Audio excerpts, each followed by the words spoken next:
How you doing today? Great to hear, great to hear. Welcome to another installment of Tune Talk today, and today we are going to be doing a bit of a shorter one, but a fun one nonetheless, and it is going to be on Nirvana, the de facto grunge rock band from the 90s, the one that changed music forever, basically, upon the introduction of the band back in 1989. And they are one of the biggest bands in the world now. They only have 3 studio albums, very, very short discography, but I figured it would be fun to come in and basically just talk about those albums and a couple of bonuses as well. I think would be fun. So let's go ahead and get into it, starting with their debut album, their one of 3 of their mainline albums, Bleach, which was made with a very, very small budget. Very, very small budget. I believe it was only about $600 or something. They made it very, very cheap. But I like this album. I think it is their weakest studio album out of the 3, but it's still great. It's probably their most raw album, even though Nirvana went for like a super raw sound on purpose. I think this is their most raw album intentionally or non-intentionally. Let's see here. You've got the opener Blue, which is great. Floyd the Barber, which is great. You've got School, About a Girl, which is one of their biggest songs, and the uncut version as well. I like Big Cheese a lot. That's one of my personal favorites from early Nirvana. And the whole album together, like there's not really any cohesion or anything like that, but it's still a fun album nonetheless. Do I think it is the high point of their discography? No. Do I have a whole ton to say about it? No. It's a good starting point for the band, and I don't think it's a masterpiece, and while I don't visit it super often, I still think it's a good record, I would say. I just don't have as much to say about it personally as the other ones, and it's actually their last album I've heard. I know it's their first, but it was their last one that I heard in full. And then there's tracks like Paper Cuts and Mr. Mustache that just don't really do a whole lot for me. But regardless, I mean, it's still a quality album. We'll go ahead and give it a B tier, I'd say. It's like a good B tier, good middle ground. And then we have the big one, the big one from 1991. Nevermind. I'm just gonna go out and say it. This is probably in the top 10 most popular albums ever made. Sorry, my phone went off. I would say that this is in like the top 10 most popular albums of all time. It's well known by everybody. Some of the biggest songs in the modern day are on this record, such as Smells Like Teen Spirit, Come As You Are, Breed, of course many others. But like this is the de facto, like the default 10 out of 10 quality rock album from the 90s.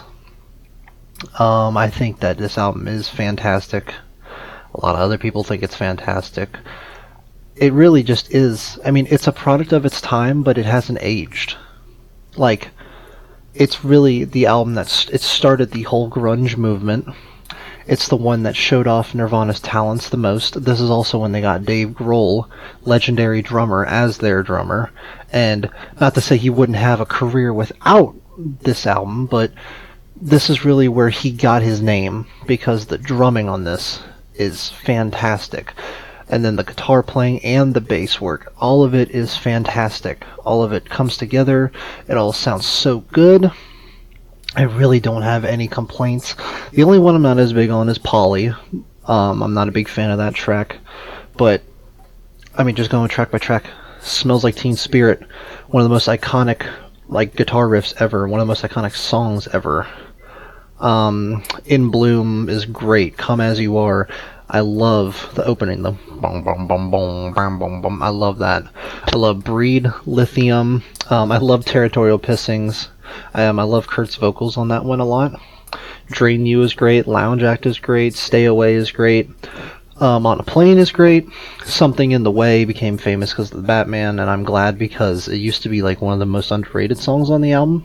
It's great as well. And then you have Endless Nameless, which is like the hidden track at the end, but I consider it to actually be the end.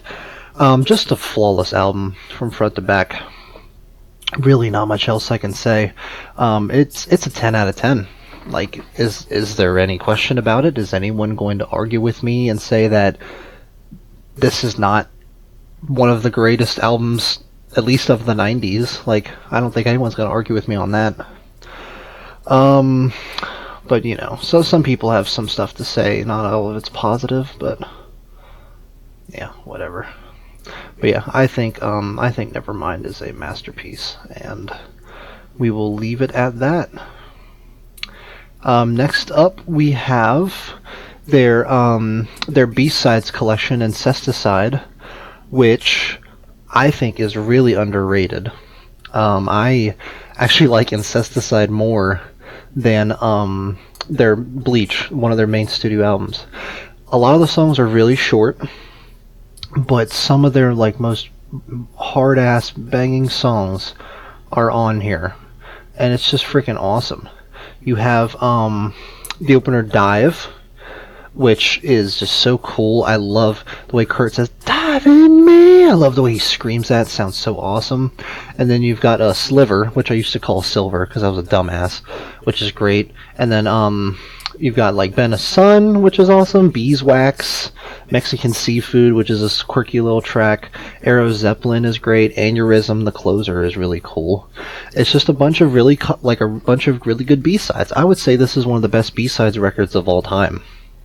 A lot of times, just for fun, I like to consider it one of their mainline albums.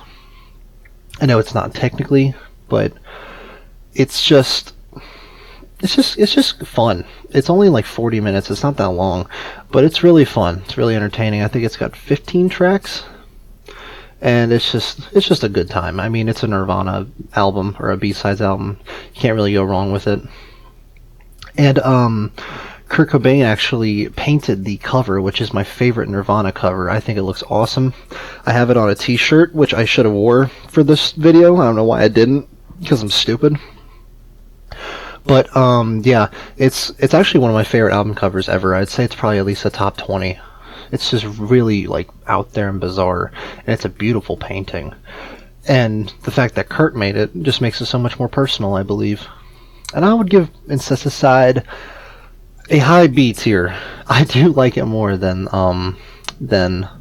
Bleach, even though I don't think it is technically as good of quality because it is B-sides. I still like it a lot. And then finally for the mainline albums here, we have In Utero, which is their final album, which came out in 1993. Yeah, they were only a band for about 4 years, from 89 to 93. And In Utero is great. In Utero is excellent, actually, I would say. It's so over the years, I used to not like it very much. I used to not like how different it sounded from Nevermind. I thought it was just trying way too hard to be edgy and out there, which at points it is. But I mean, there's so many good songs on here. A lot of which are mainly the A side, but the B side has great songs too. It just has more filler, in my opinion. Which is one thing holding this album back, is there's a few filler songs, like Very Ape and Tourette's. I think if you cut those two out and just made it a 10-track album, it would be better. Not to say that they ruin it or anything, because they don't. Not at all. You got Serve the Servants, opener. Serve the servants, oh no. Super catchy. You've got Scentless Apprentice. I love Kurt screaming on there. Heart-Shaped Box, one of their most popular songs for a good reason. You've got the one with the R word in it, which I'm not going to say so I don't get canceled. But that one's great as well. Again, love the screaming in that. You've got Frances Farmer, How Will Have Her Revenge on Seattle. With a title like that, how could you not love it? You've got Dumb, which is dumb. I'm just kidding. It's a good song. Like I said, Very Ape, not a big fan of. Milk It, I like quite a bit. Penny Royalty is a beautiful song. Radio Friendly Unit Shifter is the most underrated Nirvana song of all time. It is so freaking badass.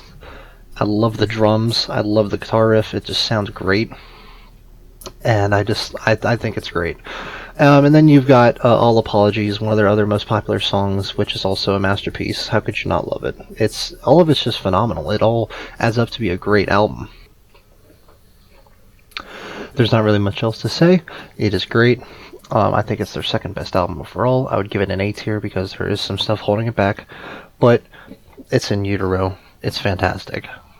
Not really much else to say. And then that's really about it for like their main discography, really. Again, only really 3 studio albums, but I wanted to throw in some other stuff there. Sadly, Kurt Cobain passed away shortly after In Utero's release, which is a shame. I really wish we could have gotten to see Nirvana grow more and evolve, because I think that they ended way, way too fast, and it is a shame what had to happen to Kurt Cobain. I know a lot of people miss him very much. I miss him very much, even though I wasn't alive when he was around, but I'm just saying, he was such an iconic figure in music and in pop culture. And he really was like the defining face of music in the 90s, and it's just so sad to see him go so quick, but he did leave a long-lasting impact, and I'm just glad that Nirvana's legacy has stayed as prevalent in pop culture as it has. And finally, today, I wanted to just really quick go over the MTV Unplugged album, the one they did in New York, which has a lot of covers, a lot of live cuts, which are all great. Some of the highlights are of course, the live version of About a Girl, which I think is better than the studio version. A lot of people think that too. They have their amazing cover of David Bowie's The Man Who Sold the World, which sometimes I actually like more than I liked the original. There's the live versions of Pennyroyal Tea and Dumb. You've got the live version of Something in the Way, which sounds great. You've got Lake of Fire. Just tons of quality stuff, really. It's just a bunch of quality live cuts. That's really all it is. But I think a lot of these songs are just so good live that it bumps this up to a middle B tier. Like I said, Nirvana has such a good catalog, even though it's so short, that they don't have anything below a B, in my opinion. And yeah, I know a lot of people will probably be mad that Bleach isn't an A tier, but just to me personally, the other ones are just more quality. But, of course, like I said, anything a B or above is like a 7 out of 10 or above, so that's nothing to scoff at. But yeah, this is my Nirvana discography ranking, my little tier list here. Nevermind is a 10. I would say that In Utero is a 8 or a 9. Really can't go back and forth on that. And then the rest I would say are an 8 or a 7. Somewhere around there. But nothing lower than a 7. We've got a whole great body of work here. And like I said, it would have been awesome if we got to see even more of the band. But hey, they made some amazing music. Sorry for a bit of a shorter one here, but I do have some very long ones coming. We've got the Pink Floyd tier list, which will be up next, which I'm very excited about. One of my favorite bands of all time, probably a top 5, so I will have a lot to say there, and we have 15 albums to go over, so it's going to be a long one. But thanks for tuning in for this one today. You all have a wonderful day, and thank you so much for watching.